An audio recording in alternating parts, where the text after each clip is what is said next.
Let's talk about something that's completely destroying the middle class, and it's housing. Let's dive right into it here. All right, I want you to hear me out on this one here because I got some notes. I want to make sure I make the most value of our time together.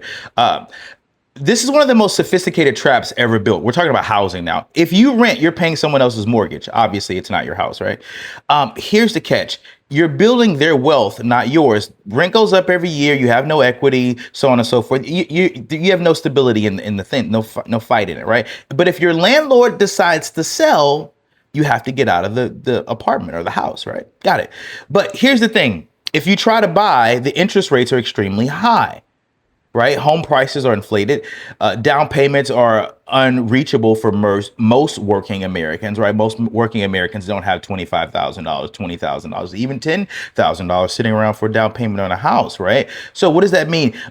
And corporate investors, not families, not individuals, corporations are buying up single family homes in bulk, right? Okay, so here's what's happening, turning them into rental homes. So these big corporations are buying up all these homes and turning them into rental properties. And so they're basically becoming the middleman. They're becoming the landlord, so to speak, of over these communities instead of homeowners buying these communities, right?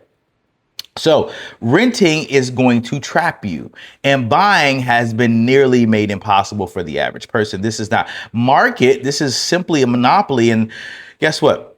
The government that's supposed to be protecting us, the government that's supposed to be not allowing these things to happen, or somehow under their watch, this is actually happening in real time. Okay. And the government, they're supposed to protect us from these type of monopolies. They've allowed this to happen, and in many cases incentivized to allow this to be happening. So you're working more, you're spending more, and still can't get stable housing, right? And they wonder why the mental health crisis is on the rise. They wonder why people don't want to have children. They wonder why people are stressed out and they're on medication. Birth rates are declining. It's all bad. And this part, you need to understand, it's not just about the economy. This part I really want you to sit with. The system doesn't want you broke. Broke people are unstable. Unstable people are unpredictable, and unpredictable people are hard to manage. The system, the system also doesn't want you free, because people don't need the system if they're free. People don't need the system. So what does the system want? It wants you functional, just barely getting by. Just enough money to pay your bills, just enough comfort to not rebel, just enough hope to keep you showing up the next day. Just enough debt to make sure you can't afford to leave. It's all manufactured on purpose. This is a collaboration by design. Your paycheck is not a reward. Your paycheck is your leash.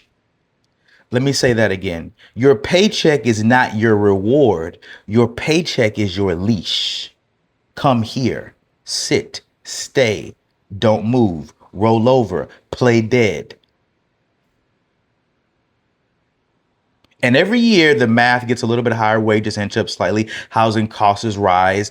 Groceries rise faster. Healthcare rises faster. Childcare rises. Everything is getting more expensive. And the gap between what you actually earn and what you actually need keeps growing. They're not paying me a lot, but everybody's charging me a lot. Make it make sense. This is not mismanagement. This is not you being incompetent. This is a feature in the system. It is to make sure that you cannot be economically free. Your paycheck is your leash. Your job is your handler. Your paycheck is your leash, like a dog collar, and your job is your handler.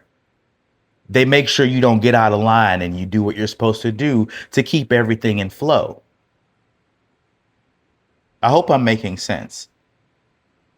At the end of the day, this is about your freedom. This is about your freedom of choice. This is about taking your freedom back and realizing what does it really feel like to be free?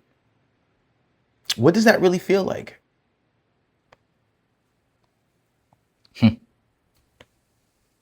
Now, if we're being taxed at a rate that is so high